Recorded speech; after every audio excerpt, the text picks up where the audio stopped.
Assalamualaikum warahmatullahi wabarakatuh. Rabbi faj'al mujtama'na ghayatu husnul khitami wa'tina ma qad sa'alna min atayakal jisami wa krimil arwaha minna biliqa khairil anami wa blighil mukhtara anna min salatin wa salami. Ya Rabbi bil Mustafa balligh maqasidana waghfir lana dhanbana ya wasi'al karami. Bismillahi ma sya'allah la yasuqul khaira illallah. Bismillahi ma sya'allah la yasrifus su'a illallah. Bismillahi ma sya'allah ma kana min ni'matin faminallah. Bismillahi ma sya'allah la hawla wa la quwata illa billahil aliyyil azim. Alhamdulillahi ala jazili nawalih wa syukru ala sabighi ifdalih wassalatu wassalamu ala habibihi wa rasulih Sayyidina wa habibina wa syafi'ina wa azimina wa nuri qulubina wa maulana Muhammad wa ala jami'i ashabihi wa alihi wa tabi'ina wa tabi'ihim bi ihsanin wa man nahaja ala min walih.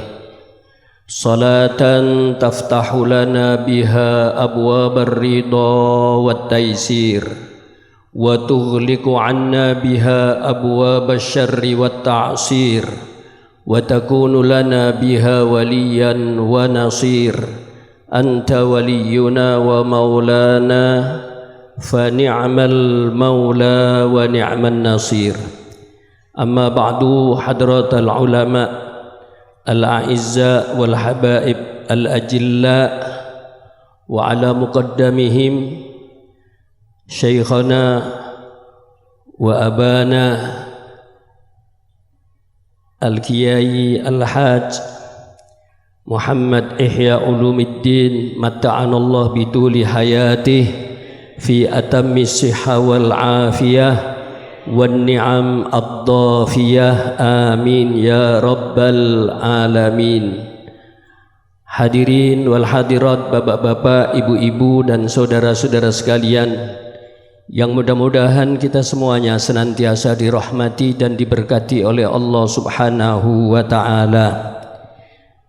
Sebelum kami menyampaikan apa yang kami dengar dari Abina Ihya mungkin sekitar 45 tahun yang lalu, atau yang kami lihat ketika kami khidmah tadi, MC menyampaikan mauidhah hasanah disampaikan oleh Kiai Haji pengasuh pesantren. Dilarat dulu karena yang berdiri ini adalah salah satu di antara khodimnya Abina Kiai Ihya Ulumiddin. Kami berkhidmah kepada beliau sejak kira-kira 45 tahun yang lalu, ketika beliau mendirikan pesantren Nurul Haramain, dan kami khidmah kepada beliau sehingga mungkin apa yang kami khidmahkan kepada beliau hafizahullahu wa ra'ahu juga didengar oleh Abuya As-Sayyid Ahmad bin Muhammad Alawi Al-Maliki hafizahullahu wa ra'ahu. Mudah-mudahan beliau sehat wal afiat, panjang umur, dan terus dijaga oleh Allah Subhanahu wa ta'ala min jami'il fitan ma dhahara minha wa ma batan, amin ya rabbal alamin. Sehingga ketika kami duduk bersama beliau setelah sholat subuh, beliau mengatakan, hadza Ustadz Ihya, kalau kita berbicara tentang Nabi Isa, kata beliau, Ustadz Ihya ini hawari Isa, sedangkan Hasan Bagus ini hawarinya Ustadz Ihya, kata beliau. Sampai detik ini pun kami belum pernah merasa sebagai pengasuh pesantren atau sebagai kiai haji dan seterusnya, tetapi kami masih merasa sebagai khodimnya Abina Kiai Haji Ihya Ulumuddin, dan mudah-mudahan beliau terus diberikan sehat walafiat oleh Allah Subhanahu wa taala.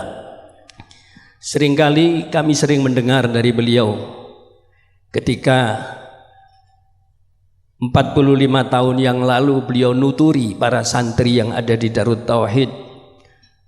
Kami jemput beliau dan kami antar beliau di setiap kegiatan-kegiatan aktivitas pembangunan pesantren Nurul Haramain. Maka kemudian beliau sering mengatakan, laisal ilmu bi kasratihi innamal ilmu bi barakatihi. Bukanlah ilmu itu karena banyaknya, tapi ilmu itu adalah karena barokahnya. Mudah-mudahan kita semua diberkahi oleh Allah Subhanahu wa taala. Ketika beliau bertandang ke rumah kami, pada saat itu kami masih dalam tengah-tengah membangun pesantren putri dan perluasan pesantren putra.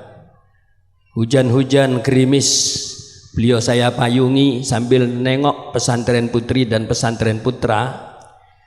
Maka kemudian beliau sambil nuwun sewu mengalirkan air mata, mungkin terharu melihat iki sing biasa khidmah nang aku, kok pesantren ini Masya Allah. Sambil beliau mengatakan, ahlul ilmi kathir, orang yang punya ilmu itu banyak sekali.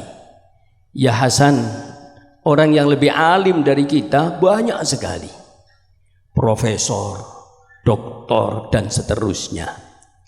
Ashabul ilm, kata beliau, kathir, wa ashabul barakah qalil. Tapi orang-orang yang mendapat keberkahan itu jumlahnya tidak banyak. Kamu dan saya termasuk ashabul barakah, kata beliau.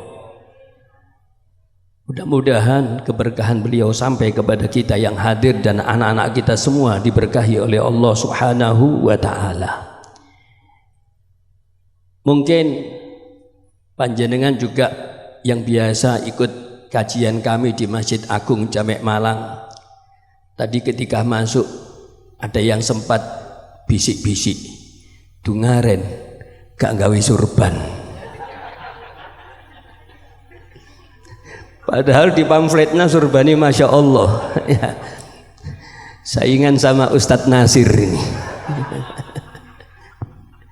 Tapi pertama karena saya masih masuk di depan beliau itu masih merasa bukan cuma sekedar maziltu taliban, tapi maziltu khadiman lahu. Kami masih menjadi khadimnya Abina Kiai Ihya Ulumuddin. Kapanpun kami dibutuhkan, walaupun sudah seperti ini, jam 1 malam pun kami akan berangkat. Cuman tadi mohon maaf terlambat karena harus mengakadkan keponakan dulu, kemudian hadir akad nikah di tempatnya Habib Umar As-Segaf Raudhatus Salaf. Abina Ihya juga diundang. Kebetulan beliau mantu dan dapat mantu ponakannya Habib Rizik bin Syahab, sehingga kami terlambat. Dan ketika kami terlambat pun kami ingat, saya tadi pakai surban Pak, mungkin bisa di share di mana itu, Mas Arif mungkin ya menerima share-sharean dari saya, dari Mas Atok, di share waktu saya ingatkan saya pakai surban. Tapi di depan situ surban saya lepas sama saya, karena saya ini masih khodamnya Abina Kiai Ihya Ulumuddin. Saya teringat ketika suatu hari saya ziarah tahun 96 kalau tidak salah kepada Al-Habib Abdul Qadir bin Ahmad As-Segaf, salah satu wali kutub di Jeddah. Kalau bahasanya Abuya Muhammad Alawi Al-Maliki rahimahullah, beliau adalah imamul ulama fi Hadramaut, kata beliau. Ketika kami ziarah, kemudian ada Habib Hasan bin Abdullah Asy-Syatiri, kakaknya Habib Salim, mau berziarah juga. Di luar ketemu saya, surbannya dilepas. Saya tanya, Habib kok dilepas? Iya, saya mau ziarah di depan Habib Abdul Qadir, saya lepas dulu surban saya, kata beliau. Tadi juga surban saya lepas sama saya. Ini belum ya, ini masih pembukaan, belum ama ba'du ya ini ya. Belum loh ya, belum ama ba'du ini masih mukaddimah dulu ini Ya kisah-kisah sih mukadimah dulu sih ya. Makanya nanti ama batunya terakhir. Bapak Ibu dan saudara-saudara sekalian, ketika kami khidmah kepada beliau, maka inilah yang kami hasilkan sekarang. Beliau saya payungi waktu itu sambil beliau mengatakan, ya Hasan, ashabul ilm kathir. Orang yang punya ilmu itu banyak sekali. Dari banyaknya orang yang punya ilmu, tapi kalau tidak diberkahi, ya tidak ada gunanya, tidak manfaat ilmunya. Kamu dan saya ini ashabul barokah, kata beliau. Dan kamu dan saya ini ashabul barokah. Sejak kami pada waktu itu kalau tidak salah di usia 16 tahun khidmah sama beliau, membangun pesantren Nurul Haramain. Kami naik Vespa. Kalau kami misalnya terlambat datang, Abina Ihya sudah sampai di rumah kami di Kasin dengan nuwun sewu, kepolosan, ketawaduan, dan apa adanya. Beliau kadang-kadang ditanya sama Umi, Ustadz, Mi kula tak terus istirahat, Ustadz kula mboten masak, kula pani dahar kali bakso mawon, monggo sekul kali bakso mboten napa-napa Mi. Ini saking keberadaan beliau yang seperti itu. Kemudian kami gonceng sampai ke Pujon, kira-kira kalau tidak salah selama 2 tahun. Pujon Malang, sampai pernah suatu hari kami duduk bersama beliau, di mana beliau sering menganjurkan, lek nang Pujon ojo sarungan, celono anai, cek ini gak ketoro lek kiai, kata beliau. Ya padahal sampai sekarang saya ya nggak rumangsa kiai ya. Cek ini gak ketoro lek kiai, kata beliau. Ya kita ikuti. Sudah sampai di Pujon, alhamdulillah kami ngawasi tukang-tukang. Dan setelah itu kalau sudah mau istirahat ngopi di rumahnya Pak Di. Mungkin yang lawas-lawas ini masih ketemu dengan Pak Di ya. Ya rumahnya depan, tidak tahu sekarang sudah jadi Syirka misalnya. Itu di rumahnya Pak Di. Dikasih buhung sama kopi. Datang beberapa rombongan sak mobil kalau tidak salah, kiai tanya kepada kami, iki ati digawe bangun apa iki? Kata beliau, damel pondok. Kiai ini mengatakan sak rombongan, lah iya wong di Pujon wis akeh pondok, kok sing gawe pondok maneh, katanya. Gak kekurangan pondok, wis akeh Pujon. Sampean bagian apa to mriki? Beliau jawab dengan kami juga bareng-bareng, oh kita niki bagian ngawasi tukang. Ya, ngawasi tukang. Jarene kiai ini kok Surabaya. Kula jawab tiro singgi, padahal ondok dijejer kula tiange niku. Ya. Tiro singgi. Lho lah iya wong nek kene wis akeh pondok kok sik gawe pondok. Ya, nek kene wis akeh pondok kok sik gawe pondok. Di hati saya inilah ya yang ceritakan oleh Habib Zain, bahwa ketika setan itu ngerampok, ya setan ngerampok nih. Ketika setan itu ngerampok 3, kalau bahasa kita 3 kontainer, ya kalau dulu 3 gerobak. Gerobak itu yang dirampok isinya yang pertama isinya adalah ad-dulum.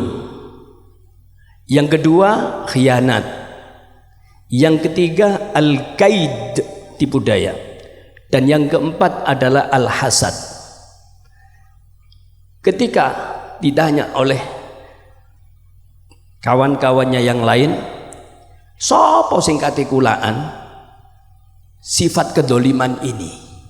Maka setan yang rampok tadi jawab, yang akan kulaan sifat kedoliman ini adalah para penguasa. Maka ketika orang sudah menjadi penguasa, mohon maaf nuwun sewu bahasanya Pak Profesor Mahfud MD, siapapun yang masuk di areal kekuasaan ini, walaupun malaikat akan berubah jadi setan. Ini bahasanya Pak Mahfud ya, minjem saja bahasa beliau, bukan bahasa saya ini. Siapapun walaupun malaikat akan berubah jadi setan. Kemudian terus yang tuku al-khianat ini siapa? Yang beli al-khianat ini siapa? Katanya pedagang. Pedagang itu yang kulaan gerobak yang di situ banyak isinya al-khianah. Terus yang kulaan al-kaid tipu daya siapa? Mohon maaf, bukan akhwat sini ya. Yang banyak kulaan itu adalah mereka para wanita. Inna kaidakunna azim. Ya, tapi bukan akhwat sini. Kalau akhwat ini semuanya insyaallah min ahlil jannah. Yang keempat al-hasad. Siapa yang kulaan al-hasad? Kata setan, yang kulaan al-hasad ini adalah ahlul ilm, orang-orang yang punya ilmu. Ya. Makanya kata Imam Abdullah bin Mubarak, beliau mengatakan, innal hasad fa innal hasad fima baina ahli ilmi asyaddu. Dan adalah sifat iri di antara para pemegang ilmu itu adalah lebih sangat lagi, ya, lebih sangat lagi. Dan ini contohnya ketika kami bersama-sama dengan beliau hafizahullah itu ngawasi pondok dalam taraf pembangunan masih pertama, itu dikatakan wis akeh pondok kok sik gawe pondok. Lah ini tidak akan mungkin keluari muncul daripada sifat hasad. Kalau bahasanya beliau ketika menerangkan dulu 45 tahun yang lalu, wa min syarri hasidin, ya, keterangan beliau idza hasad itu yang bahaya. Kalau wa min syarri hasidin ya biasa, tapi kalau idza hasad nyun sewu, bahasa beliau lek meraktekno hasute, wah itu tambah bahaya itu. Makanya nuwun sewu, ketika suatu hari iblis bertamu ke rumah Fir'aun, diterangkan di dalam kitab Al-Jawahirul Lu'lu'iyah. Bayangno sampean, Sahibul Bati iblis dayoi Sahibul Bati Fir'aun dayoi iblis sampean, ya. Ketok pintu, tok tok tok. Ya tentu tidak pakai assalamualaikum, wong iblis juga dimaca assalamualaikum, ya. Katanya Fir'aun yang dari dalam rumah, man fil bab, siapa yang di pintu? Iblis, ya Fir'aun, iblis yang di pintu ini. Katanya iblis, on, saya di belakang pintu kamu ndak tahu, ngono ngaku pangeran kon. Nah. Katanya iblis begitu, Fir'aun ya setengah mangkel, dia mengatakan udhul ya mal'un, masuk wahai mal'un. Katanya iblis, na'am sa'adhul ya mal'un. Wen hebat iki, mal'un pada mal'un ini, ya. Sahibul bait mal'un, yang punya yang tamunya juga mal'un. Udhul ya mal'un, na'am sa'adhul ya mal'un. Ya, katanya Fir'aun, please apaan? Iblis Maduro iki rupane, ya. Apaan katanya? Tidak ada orang di dunia, makhluk Allah di dunia sing lebih remek daripada kita ini, tidak ada. Ada loh, masa ono iblis? Ada. Siapa dia? Orang yang punya penyakit hasad, ya, orang yang punya penyakit hasad, tidak senang melihat saudaranya yang lain diberikan kenikmatan oleh Gusti Allah, ya. Dulu kami pernah dengar dari Abu Ya Al-Maliki rahimahullahu rahmatal abrar. Beliau pernah cerita, kalau kalian punya pondok, tidak lama kemudian ada tetanggamu punya pondok, bikin pondok di dekatmu, kul alhamdulillah, maka ucapkanlah alhamdulillah. Kenapa? Karena itu kau anggaplah itu meringankan bebanmu. Mestinya kamu itu ngajar 100 santri, karena tetanggamu buka pondok, kamu ucapkan alhamdulillah, kamu dapat keringanan. Cuman ngajar 50, lo kan enak, ya kan, enak lo itu loh. Orang kalau hatinya bersih, masya Allah luar biasa, ya, hatinya bersih. Maka ketika beliau tidak diizinkan untuk mengajar di Masjidil Haram, beliau ucapkan alhamdulillah, berarti Allah ringankan bebanku saat ini. Loh, itu makomnya Abu Ya Al-Maliki. Nanti kita senggol juga makomnya Abu Ya Al-Maliki. Maka kemudian iblis tadi ditanya, ada tak orang yang lebih remek dari kita? Ya, bahasa Jermannya itu yang lebih salbut daripada kita. Itu bahasa Jermannya ya. Ada. Siapa? Ya orang yang kena penyakit hasad. Lah kok bisa? Begini on, katanya. Begini on. Oh iya, ada remah katanya. Ya, iblis turo ini ya. Saya punya seorang yang mengabdi kepada saya selama kira-kira 5 tahun sampai 10 tahun. Lantas kemudian kata iblis, saya tanya kepada orang ini, engkau perlu aku beri apa? Minta apa engkau dari aku? Setelah sekian lama engkau mengabdi kepada aku. Orang tadi yang mengabdi kepada iblis itu menjawab, iblis, saya punya tetangga baru membeli seekor sapi. Terus tekeen sapi ini.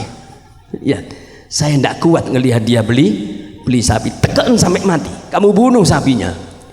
Katanya iblis, tidak usah dibunuh. Terus kamu saja tak kasih uang, bisa beli 10 ekor sapi dan kamu lebih daripada dia. Apa kata tetangga ini? Enggak, saya tidak kepingin beli 10 ekor sapi, saya cuma kepingin sapinya tetanggaku mati. Loh, saya kan sudah khoyir saya. Iki ono iblis ngaku khoyir ya. Ya. Saya kan khoyir saya itu mau belikan 10 ekor sapi, dia tidak mau. Berarti menunjukkan apa? Orang yang kena penyakit hasad ini lebih jelek daripada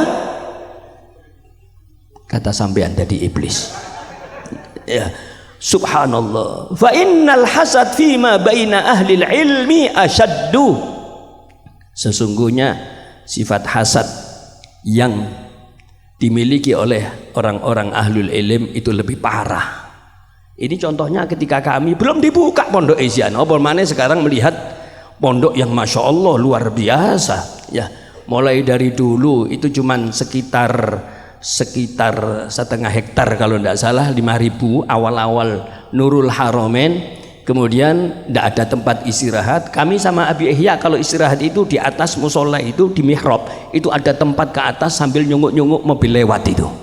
Tidak tahu sekarang ini ruangan ini masih ada apa sudah almarhum, saya tidak tahu ini. Ya, di atas mihrab, ada jalan ke atas dan tangganya itu juga dari kayu itu. Ya maklum waktu itu sih pas-pasan, tidak kayak sekarang sudah masya Allah punya kurva abuya juga sekarang ini. Ya luar biasa. Naiknya kalau sekarang pakai lift, kalau dulu ondo itu kok kayu. Ya, itu kami biasa istirahat di atas itu. Loh itu orang-orang yang hasad sudah mulai banyak bermunculan.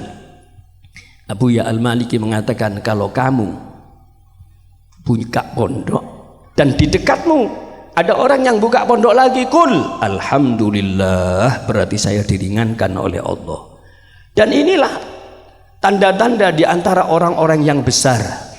Nahnu ma'asyiral abdal, kami semua para wali-wali abdal.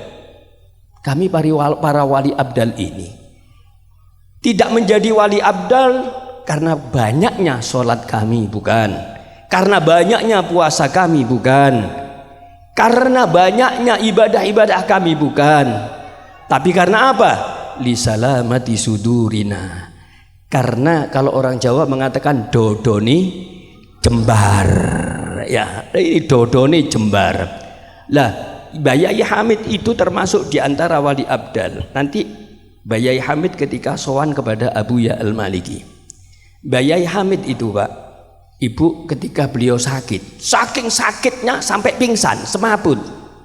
Apa kata Mbak Yai Hamid didampingi oleh paman mertua kami, Kiai Humaidi. Maka Mbak Yai Hamid itu mengatakan, pingsan. Setelah bangun, apa kata beliau? Lau qultu la sulibtu min diwanil abdal. Seandainya saya tadi merasakan sakit, kemudian saya mengatakan Allah atau misalnya, maka saya dicoret dari jajaran wali abdal. Berarti waktu itu Mbak Yai Hamid makomnya sudah makom wali abdal. Makanya pada waktu sakit apapun beliau tidak berani sambat. Tahu sambat? Napa sambat niku? Oh nggih, asroh katanya. Ya, tidak berani sambat. Karena kalau sambat ngersolo dicoret dari wali abdal. Gak koyok kalau kali sampean. Kan sering kan kalau sakit ada adu ya. Makanya mulai biyen ya dicoret terus. Soalnya gak ketulis iku bener. Ya. Nah, ketika Mbak Yai Hamid sowan sama Abuya, ini yang cerita saya orang yang mendampingi beliau.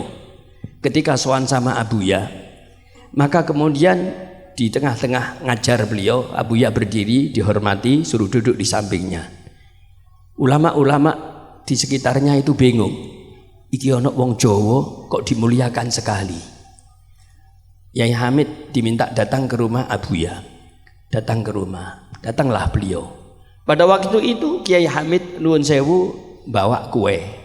Ya, terus Yai Hamid begitu masuk itu ngasih uang 100 real kepada Abuya. Pulang sama Abuya dikasih uang 500 real. Ya, Yai Hamid bingung. Ya terus pulang, mau pulang beliau. Dapat berapa hari sowan lagi sama Abuya. Begitu masuk Yai Hamid itu ngasih uang 500 real. Sambil bawa kue-kue. Tempat kuenya sama Abuya dikasih kitab, diberi kitab. Sementara begitu keluar Yai Hamid disangoni 1000 real. Ya. Maka kemudian Kiai Hamid bingung. Dia bilang ihsan kepada Kiai Ihsan yang awal beliau, ayo sholat dulu di makam Ibrahim. Kenapa? Nopo oyai? Aku bingung ndelok sayyidi. Tak kei 100 dibales 500, tak kei 500 dibales 1000. Sholat disik jaluk isyarah. Setelah sholat 2 rakaat Kiai Hamid senyum. Masya Allah. Nopo oyai? Pangkat kewalianku separuh nih Sayyid Muhammad Alawi Al-Maliki. Allahumma sholli ala Muhammad. Ya, ini pengakuan dari Mbak Yai Hamid. Ya, nah, makanya beliau Masya Allah kan ngajari kita apa? Wasi'us sodr, supaya kita ini dodone kudu jembar. Ya, dodone kudu jembar. Ini yang kita lihat, yang kita amati, sekaligus yang kami ikuti bersama-sama beliau ketika kami khidmah kepada beliau. Cuman akhir-akhir ini beliau sangat sibuk sekali, kami juga harus banyak kegiatan yang kami selesaikan, maka kami juga jarang-jarang ketemu. Tapi saya bilang kepada beliau, tiap saya sujud saya sebut namanya antum. Kata beliau, yakin aku gak ragu-ragu. Pernah beliau telepon, San kondendi di Malang, kon gak kangen anang aku katanya. Ya memang kami sejak dulu sering keruntang-keruntung, sampai pernah nuwun sewu Bapak Ibu, kami jam 12 malam jatuh dari sepeda motor nabrak pasir itu pernah kami. Ya, pernah nuabrak ya, karena lampunya kedip-kedip, kemudian beliau san ono pasir. Waduh, ngomong ngono cedek pisan. Ya ditabrak pisan malian. Ya, itu jam 12 malam kami jatuh berdua dari atas sepeda motor, itu pernah itu. Nggih, alhamdulillah. Dan ini apa yang kami dapatkan saat ini adalah merupakan hasil pengabdian kami kepada beliau, khidmah kami. Sehingga Abuya Ahmad hafidhahullah mengatakan, ada Ustadz Ihya hawari Abuya wa Hasan Bagus hawari Ustadz Ihya, kata beliau. Alhamdulillah, ini semua yang kami dapatkan adalah berkah daripada khidmah pada beliau. Seringkali beliau juga menyitir dawuhnya Abuya Muhammad Alawi Al-Maliki rahimahullah, al-ilmu yudrok, ilmu bisa didapat, wala tudrokul khidmah. Tapi kalau khidmah tidak semua orang dapat, ya khusus orang-orang tertentu. Dan Habib Zain teman akrabnya Abuya, ya pernah ketika Abuya ziarah Habib Zain, maka kemudian Habib Zain kan orangnya kurus, bin Smith Madinah. Maka ketika Abuya ziarah kepada beliau, ya Abuya mengatakan, ya Habib Zain, lemuku pengen separuh katanya, soalnya aku kelemon aku. Kata Habib Zain, jangan lemu nih, apa ilmu nih kayak no aku katanya. Ya, nah itu beliau mengatakan, ya, seandainya seseorang itu khidmah kepada ulama, Apabila seorang itu khidmah kepada ulama, cinta ulama, mengabdi kepada ulama, jika dia bukan seorang ulama, maka pasti Allah akan melahirkan anaknya atau cucunya akan menjadi para ulama. Allahumma ja'alna minhum. Mudah-mudahan anak-anak cucu kita semua mendapatkan ilmu-ilmu yang barokah, manfaat. Mengabdi kita kepada beliau Abina Ihya Ulumuddin, mudah-mudahan beliau terus diberikan sehat walafiat dan panjang umur, sehingga kita masih terus bisa berkhidmah kepada beliau sebagaimana beliau khidmah kepada Abuya Muhammad Alawi Al-Maliki alaihi rahmatu warridwan. Begitu juga apa yang didawuhkan oleh Mbah Maimun, viral kan nggih? Viral kan? Apabila seorang itu khidmah kepada ulama dan jika dia tidak bisa memanfaatkan barokatul khidmah, pasti akan dimanfaatkan oleh anak cucunya. Ya, ini yang kita ambil sejak 45 tahun yang lalu dari beliau. Khidmah, khidmah, khidmah. Ya, sampai saya itu masih ingat beliau disuruh sama Abuya, diperintah Abuya untuk ke Nganjuk. Ya, ke Nganjuk waktu itu, kemudian kawi ngawali. Ya, naik bis.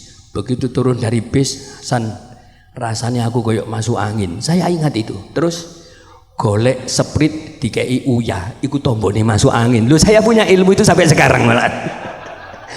Ini ilmu dari beliau ini ya.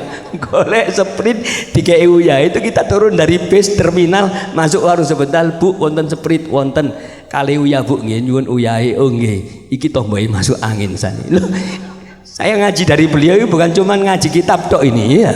Dan khidmah kepada beliau sampai carane masuk angin tomboy seprit karo Uya itu ya dari beliau.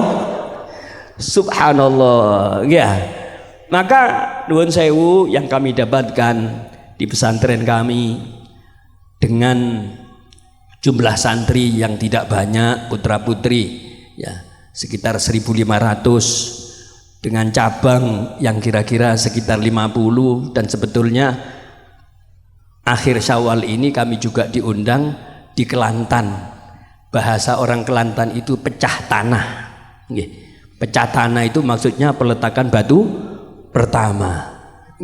Santri buka pesantren cabang yang ke-50 di Kelantan, yang ke-51 nanti di Thailand. Semuanya di hadapan guru mulia kita, tidak ada apa-apanya, karena itu semua adalah berkah daripada khidmah kepada beliau. Ya, ini semuanya adalah barokatul khidmah.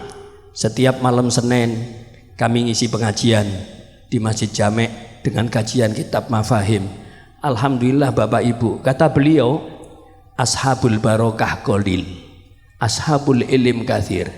Di Masjid Jamek sementara kalau yang ngisi profesor, doktor, kiai haji, bin kiai haji, itu kadang-kadang yang ngaji itu sekitar 50 sampai 100. Tapi ketika yang ngaji itu khodimnya Abi Ihya, itu yang ngaji alhamdulillah 1000 lebih yang ngaji. Dan ini semua bukan dari Hasanuddin. Apa Hasanuddin? Kau apa-apanya. Ketika mereka hadir, kadang-kadang di hati kami terusik sesuatu, maka kami kembalikan, ya Rabb, ini semua adalah berkahnya guru-guru kami ya Allah. Sekali lagi mudah-mudahan kita semua diberkahi oleh Allah Subhanahu wa taala. Amin ya rabbal alamin. Sudah 30 menit, sekarang amma ba'du. Tadi belum nggih? Belum, sekarang baru amma ba'du ya.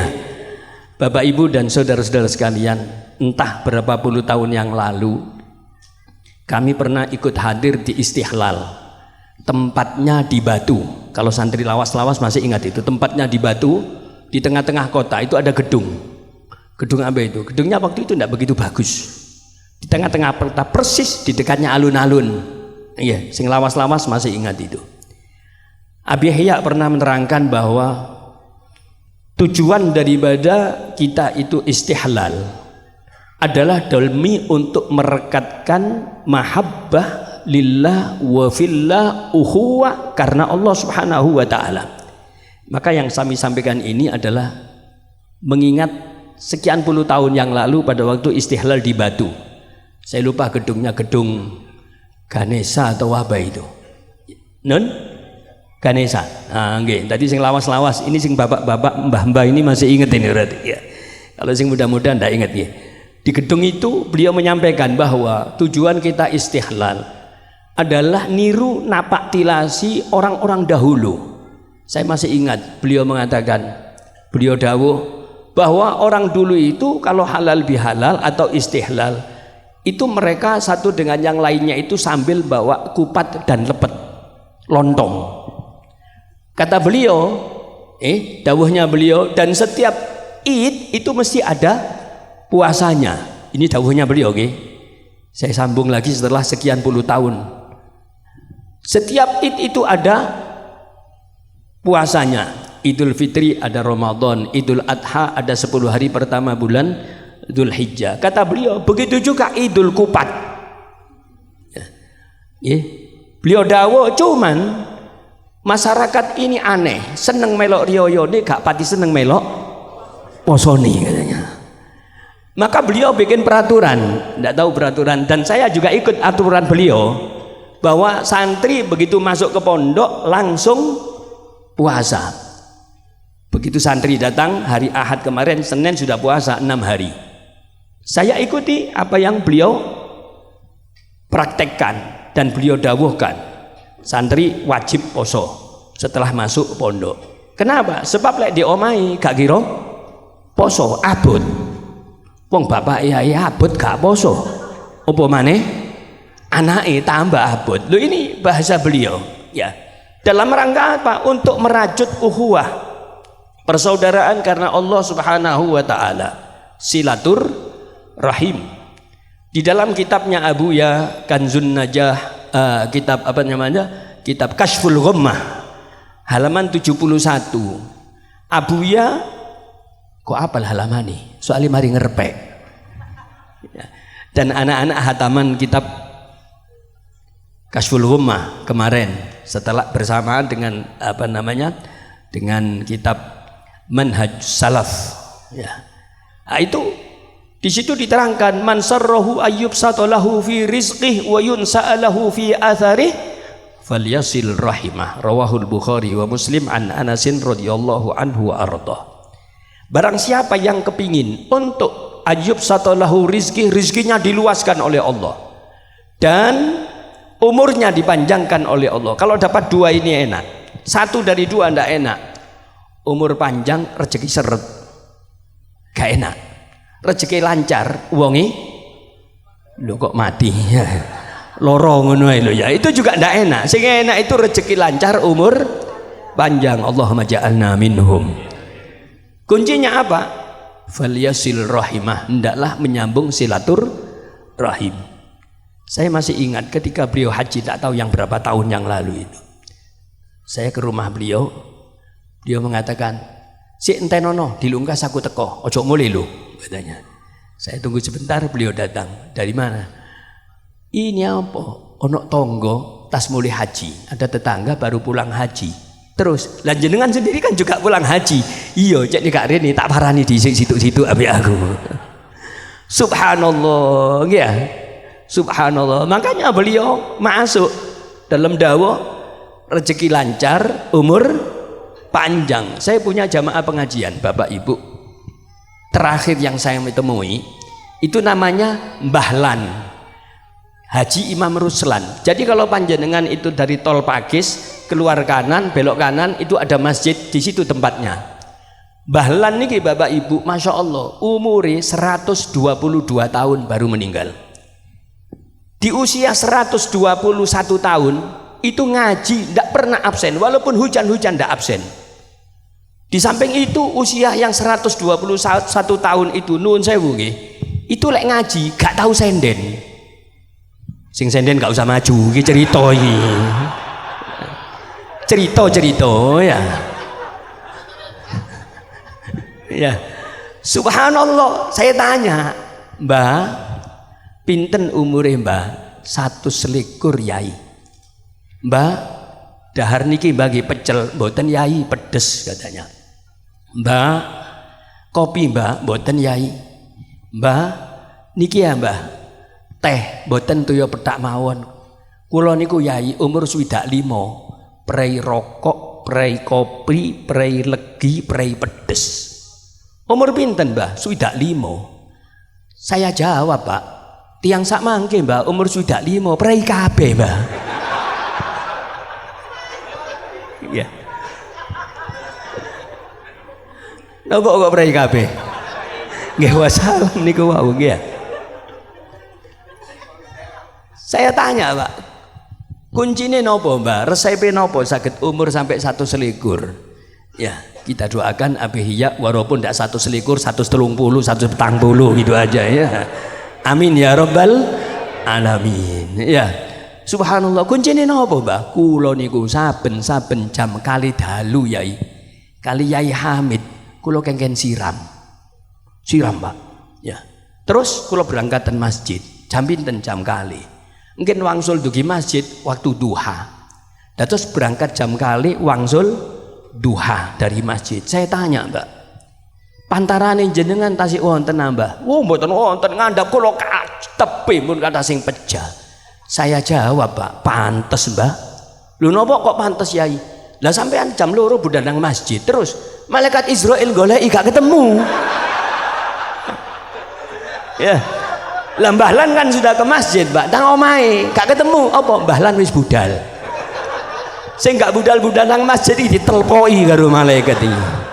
Subhanallah. Ya.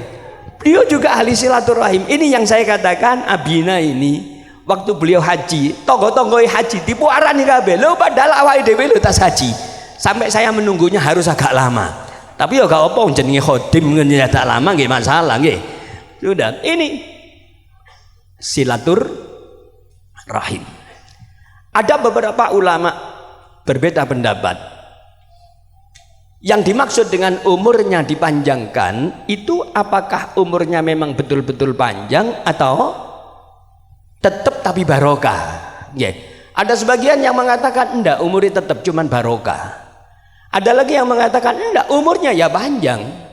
Seperti yang ditulis oleh Imam As-Suyuti di dalam kitabnya Ifadatul Khabari binassih fi ziyadatil umri wa naqsih. Ifadatul Khabari binassih, menfaedahkan hadis sesuai dengan nas. Fi ziyadatil umri wa naqsih, tentang tambahnya atau kurangnya umur seseorang. Ya. Di situ kesimpulannya bahwa Imam Suyuti lebih cenderung, dan ulama-ulama yang mengomentari kitab itu lebih cenderung bahwa orang yang dipanjangkan umurnya oleh Allah memang benar-benar panjang, ditambah sampai ada sebagian ulama memberikan contoh ketika suatu hari ada seorang tamu bertamu ke rumahnya Nabi Daud. Tamu ini duduk, kemudian datang tamu yang kedua. Tamu yang kedua ini kok ngeliat terus sama tamu yang pertama, ditelok isor dhuwur. Tamu yang pertama ndak enak, akhirnya pamitan, Nabi Daud saya mau pulang, monggo pulang. Ya, ternyata tamu yang kedua itu adalah malaikat Israel. Malaikat Israel, sampean kok ngelihat terus dengan tamu saya tadi? Iya Nabi Daud. Ya, karena 20 hari ke depan saya diperintah untuk mengambil nyawanya orang ini. Bukan berarti ditelok isor dhuwur, kok salah sasaran. Utawa salah tangkap. Kan sering-seringnya begitu ya. Berita-berita terakhir ini kalau patroli salah tangkap, salah sasaran, ente-enteane minta maaf. Ya. Sekarang ene wis. Ya. Subhanallah, setelah 20 hari Nabi Daud ketemu lagi dengan orang ini. Di hati ini, duh. Lah kok si urip? Tapi di hati Pak ya. Gak diomong nolak bingung ya. Lu kok si urip? Enggak. Ya, kok si urip? Sudah. Begitu selesai ketemu pulang, malaikat Israel diundang lagi untuk ketemu dengan Nabi Daud. Ya karena yang ngundang itu Nabi Daud, ya datang. Nggih, lek kula kali sampean wis gak usah ngundang wis. Yakin teko-teko dewi nang sampean. Ya. Ditanya, "Wahai malaikat Israel, kemarin 20 hari yang lalu engkau katakan tamuku itu akan meninggal dunia. Ya terus kok tadi kemarin saya masih ketemu sama dia, sehat seger wae." Beliau jawab, iya, memang saya diperintah untuk mengambil nyawa tamumu itu 20 hari kemudian setelah kita ketemu di sini. Tapi setelah dia keluar dari rumah, dia langsung silatur rahim. dulur-duluri, family, tonggo-tonggo, orang-orang sama disambangi. Akhirnya Allah berfirman, undurin, tunda kematiannya sampai 20 tahun yang akan datang. Mudah-mudahan Allah berikan kita semua panjang umur dan barokah umur. Walaupun tidak ditambah 20 tahun, 50 tahun juga enggak apa-apa. Amin ya Rabbal. Sing gak muni amin muga-muga tambah setahun ae. Subhanallah, nggih. Lho inilah keberkahan ketika kita itu silaturahim. Kata beliau, ya, dawuhnya Abi Ihya, di setiap multaqo saya ikuti, dan yang diingatkan oleh beliau ketika kita itu multaqo ketemu, hendaklah kita niatkan, tanamkan dalam hati kita adalah liqaul ahbab wa liqahul albab. Ini yang sering kita dengar, liqaul ahbab, bertemu dengan orang-orang yang kita cintai. Imam Muhammad Ibnul Munkadir mengatakan, ma baqiya min ladzatid dunya illa salasah. Tidak tersisa dari nikmatnya hidup di dunia ini kecuali tinggal 3 saja. Yang pertama apa? Salatul jamaah, salat berjamaah. Yang kedua, qiyamul lail, qiyamul lail. Yang ketiga, liqaul ahbab. Wallahi, demi Allah, laula salatul jamaah wa qiyamul lail wa liqaul ahbab ma ahbabtul baqa'a fid dunya. Kalau bukan karena salat jamaah, kalau bukan karena qiyamul lail, dan kalau bukan karena ketemu dengan saudara-saudara yang kita cintai ini, kami tidak kepingin untuk berlama-lamaan hidup di dunia. Ya, sholatul jamaah, qiyamul lail. Maka Pondok Nurul Haromen kami tiru di dalam kewajiban kepada santri untuk qiyamul lail. Ya, qiyamul lail. Bahkan juga ngawali ketika awal-awal beliau buka pesantren Nurul Haromen, itu mengadakan acara iktikaf di 10 malam yang terakhir, dan itu berlanjut sampai sekarang. Kami juga niru apa yang beliau lakukan. Ya, iktikaf santri-santri. Nuwun sewu Pak, di pesantren kami kalau sholat tarawihnya itu kita buat 1,5 juz. Ya, 1,5 juz. Saya sowan Kiai Ubed pondok jamaah tabligh ini. Saya tanya, "Yi, tembriki lek sholat damel pinten juz? Jenengan mados sing pinten juz?" katanya. Napa wonten sing sedalu niku hatam 30 juz. Lek golek sing juz 30 gak nemu. Sing ono niku 30 juz. Kami usaha niru 1,5 juz. Santri yang baru telepon orang tuanya, "Bah, tolong saya dijemput, Bah." "Arah apa jong?" katanya. Kita masuk teko ngene telok lemak niki asal iruban niki. "Arah apa jong?" "Salatnya 1,5 juz, Bah." Ya, katanya abahnya yo pinter lek ngkei pengarahan jalan keluar. "Salat to ndek buri dewi." Ya, kata anaknya, "Loh, iki ustad sembahyangnya ndek paling buri dewi, Bah." Kai soba katanya. Ya wis syukurono ae. Waktu qiyamul lail kami niru apa yang diarahkan oleh beliau. Maaf nggih, sekali lagi yang saya sampaikan ini yang saya dengar, yang saya lihat, dan yang beliau berikan arahan kepada kami. Ya, cuman bahasanya dikemas panas-panas jadi gak terlalu tegang, itu aja ya. Ada santri yang ketika qiyamul lail kemarin kecil sholat di depan saya, Pak. Ya, sholat di depan saya. Pas dibangunkan jam 12, jam 1 mulai qiyamul lail. Rakaat pertama sujud. Ya, baru sujud yang pertama, gak tangi-tangi. Ya. Ini imamnya naik ruku, sujud lagi sampai sujud yang terakhir, kemudian duduk untuk tahiyat terakhir, dia ikut duduk. Imamnya salam, dia juga salam. Ya kok gak duwe dosa ngono ya. Tadi sembahyang sak rakaat sujudnya ping sepisan. Ya, subhanallah. Nggih. Sering kita dengar nasihat beliau. Lezatnya orang sholat malam, qiyamul lail.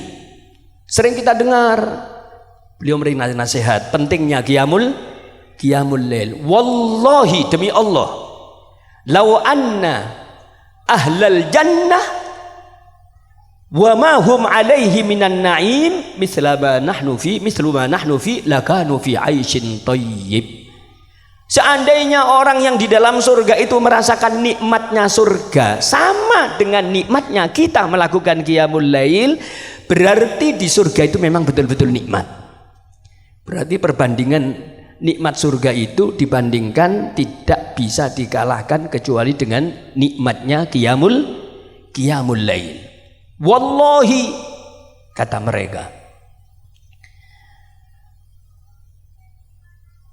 wallahi mundu arba'ina sanatan, sejak 40 tahun, ma ghammani illa tulu'ul fajr, saya tidak pernah sedih kecuali ketika datangnya waktu fajar, waktu subuh. Jadi bapak-bapak ya, keterangan beliau dulu, orang-orang dulu itu kalau sudah datang waktu subuh, Allahu Akbar, sedih sekali. Aduh, subuh. Soalnya memutuskan hubungan munajat antara mereka dengan Gusti Allah. Sama kan dengan kita, Bapak Ibu nggih? Nek krungu adzan subuh kan susah kan? Allahu Akbar, aduh subuh kan? Dengan gitu kan ya? Sama nggih ya? Sama susahnya. Cuman yang ini susah karena mutus hubungan dengan Allah, kalau kita susah karena mau tangi malahan. Ya. Liqaul ahbab. Ini yang ketiga. Yang pertama tadi sholatul jamaah, kemudian qiyamul lail. Kemudian yang ketiga liqaul ahbab, bertemu dengan orang-orang yang kita cintai, ya, yang kita cintai. Nah, Bapak Ibu dan saudara-saudara sekalian, 1 jam kurang 5 menit. Nggih. Saya tambah 5 menit nggih. Mboten napa-napa nggih ya. Sing napa-napa sampean wangsul mawon. Ini pernah ketika ada seorang tamu ke rumah kami. Beliau dulu sering hadir ke tempatnya Abu Ya Al-Maliki, Al-Habib Muhammad bin Ahmad Al-Idrus. Kakaknya Habib Soleh. Belum lama meninggal dunia. Ketika beliau duduk ke rumah kami bersama beberapa tamu-tamu yang lain, maka kemudian beliau mengatakan, coba tangan dipegang erat-erat bersama-sama, kata beliau. Kemudian saya pernah melakukan ini bersama Al-Habib Ahmad Masyhur bin Toha Al-Haddad. Ya, Habib Ahmad Masyhur, panjenengan tahu fotonya Abuya. Di samping Abuya yang dipegang itu ada Habib Ali Al-Attos, putra daripada Habib Ahmad bin Hasan Al-Attos, terus ada Habib Abdul Qadir, terus ada Habib Ahmad Masyhur. Ada itu ya, kan ada kan fotonya itu yang berapa orang itu masih kuat-kuatnya, masih sehat-sehatnya beliau semua masih lengkap. Habib Ahmad Masyhur Al-Haddad waktu itu, ini orang luar biasa Bapak Ibu. Tidak kurang dari 70.000 orang masuk Islam di Afrika itu lewat beliau. Habib Ahmad Masyhur Al-Haddad. Menggok sedikit ya. Ketika Habib Ahmad Masyhur Al-Haddad dakwah di Afrika, ini bukan yang poinnya apa yang kami sampaikan, bukan. Ini menggoknya ini. Ketika Habib Ahmad Masyhur bin Al-Haddad dakwah di Afrika, ada 5 orang yang belajar di Jamiatul Islam Madinah, Jamiah Islamiyah. Otomatis setelah lulus dia berubah menjadi paham Wahabi. Ya, orang tuanya dikafirkan karena suka zikir, maulid dan sebagainya, dikafirkan. Susah ini orang tuanya. Karena orang tuanya susah, akhirnya lapor kepada Habib Ahmad Masyhur Al-Haddad. Habib Ahmad Masyhur Al-Haddad, ini saya dengar cerita dari beliau dan dari Syekh Muhammad bin Ali Ba'atiyah. Ketika itu mengatakan, ya Habib, anak saya sekarang sudah berubah total. Kita dikafir-kafirkan macam-macam, ya sudah kena pengaruh paham mereka. Terus tolong selamatkan mereka. 5 anak ini dipanggil oleh Habib Ahmad Masyhur. Maka kemudian sama Habib Ahmad Masyhur suruh megang tangannya. Pegang tanganku, semuanya pegang. Terus pejamkan mata kalian. Setelah dipejamkan, Habib Ahmad Masyhur berdoa, sekarang buka mata kalian. Ternyata dari Afrika sudah pindah berada di tengah-tengah Masjid Nabawi. Faham ya? Di tengah-tengah Masjid Nabawi. Habib Ahmad Masyhur mengatakan, kalian temui teman-teman kalian dulu waktu kuliah. Setelah 3 hari, tolong saya sewakan hotel di dekat masjid. Nanti setelah 3 hari, jam ini persis kalian kumpul di sini. Setelah 3 hari, mereka ketemu teman-temannya dan kumpul kembali, disuruh pegang tangannya Habib Ahmad Masyhur. Maka kemudian Habib Ahmad Masyhur mengatakan, pejam mata kalian. Setelah agak lama buka mata kalian, sudah kembali di Afrika. Katanya mahasiswa-mahasiswa yang baru lulus ini mengatakan, hadhihi haqiqatul Islam. Bukan yang saya pelajari di perguruan tinggi itu. Ya iki asli ini Islam itu.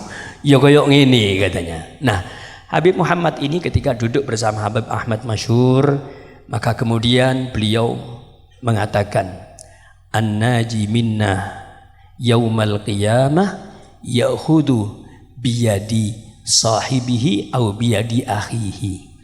Orang yang selamat dari kita besok di hari kiamat, kalau ada satu saja selamat, maka hendaklah menyelamatkan saudaranya yang lain. Dan ini pernah dilakukan viral nggih sama Abuya. Ketika Abuya rahimahullah rahmatal abrar itu berkunjung ke Suriah kalau nggak salah, dan pada waktu itu ada Syekh Muhammad Said Ramadan Al-Buti dan para ulama-ulama yang lain ngumpul karena kedatangan Abuya Al-Maliki rahimahullah. Maka kemudian sebelum mereka itu asya makan malam, maka satu di antara mereka mengatakan, ya Sayyid, wahai Abuya Sayyid, tolong kita semuanya ini berjanji, kalau ada yang selamat di antara kita besok di hari kiamat, hendaklah menyelamatkan saudaranya yang lain. Abuya waktu itu keras sekali mengatakan insya Allah, kata Abuya. Itu viral itu, viral itu.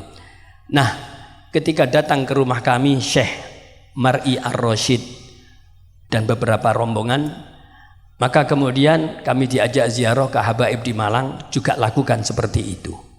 Yang terakhir adalah ketika kami kedatangan tamu Al-Habib Muhammad bin Ali Munsib.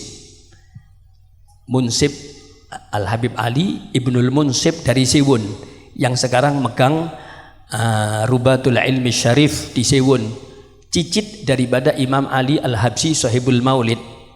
Kami undang beliau untuk memberikan tausiah di Masjid Agung Jamek, yang kebetulan waktu itu jadwal kami ngaji malam Senin. Alhamdulillah yang hadir sampai keluar penuh sekali. Kemudian beliau mengatakan, an-naji minna ya'khudhu biyadi akhihi yaumal qiyamah. Siapapun yang selamat dari kita yang hadir waktu itu Bapak Ibu, masjid itu penuh rapat duduknya sampai keluar sampai teras bawah. Beliau menyampaikan, orang yang selamat di antara kita maka hendaklah mengambil tangan daripada saudaranya yang lain untuk bersama-sama supaya diselamatkan nanti di hadapan Allah Subhanahu wa ta'ala. Istihlal saat ini kalau mungkin sebelumnya belum pernah, kalau sudah ya kita tambahkan lagi, kita perkuat. Mudah-mudahan Abi Ihya besok di hari kiamat akan gandeng kita semuanya di hari kiamat. An-naji minna ya'khudhu biyadi akhihi, yang selamat tentunya guru mulia kita. Mudah-mudahan nanti di hari kiamat akan gandeng kita semuanya di hari kiamat, sehingga kita menjadi orang-orang yang selamat di dunia dan selamat di akhirat. Amin ya rabbal alamin. 1 jam kami sampaikan, kurang lebihnya mohon maaf yang sebesar-besarnya. Sekali lagi mudah-mudahan umur kita diberkahi oleh Allah, guru mulia kita diberikan panjang umur, sehat walafiat, dan mudah-mudahan terus akan istiqomah membimbing kita semuanya. mudah-mudahan keberkahannya sampai kepada kita juga kepada anak-anak kita. Kemudian beliau tetap diberikan sehat walafiat dan istiqomah, yang sakit diberikan kesembuhan oleh Allah Subhanahu wa taala, hajat-hajat kita semua dimudahkan oleh Allah Subhanahu wa taala, hajatad dunya bil maisarah wa hajatal akhirah bil maghfirah. Hajat dunia dengan kemudahan-kemudahan, hajat akhirat dengan pengampunan Allah Subhanahu wa taala. Akhirnya Allah akhiri hidup kita dalam keadaan husnul khatimah. Ya Allah biha, ya Allah biha, ya Allah bi husnil khatimah. Ya Allah biha, ya Allah biha, ya Allah bi husnil khatimah. Ya Allah biha, ya Allah biha, ya Allah bi husnil khatimah. Husnul khatimah setelah diberikan panjang umur, husnul khatimah setelah diberikan sehat walafiat, husnul khatimah setelah diberikan putra-putri yang soleh solihah, husnul khatimah setelah diberikan hajat-hajat kita kemudahan oleh Allah Subhanahu wa taala, husnul khatimah setelah diberikan rizki yang luas, rizki yang barokah, rizki yang mengantarkan kita mendapatkan nikmat di dunia sebelum bahagia di akhirat, husnul khatimah setelah dijauhkan dari bala musibah sekecil apapun, husnul khatimah puncaknya mudah-mudahan kita akan bersama-sama dengan guru mulia kita setelah kita diberikan panjang umur nanti di surga Allah bersama-sama dengan guru-guru kita yang lain abuya, dan juga utamanya dengan junjungan kita Nabi besar Muhammad sallallahu alaihi wasallam. Amin ya rabbal alamin. Hadza ma aqulu lakum wallahul musta'an wa alaihi tuklan. Wassalamu alaikum warahmatullahi wabarakatuh.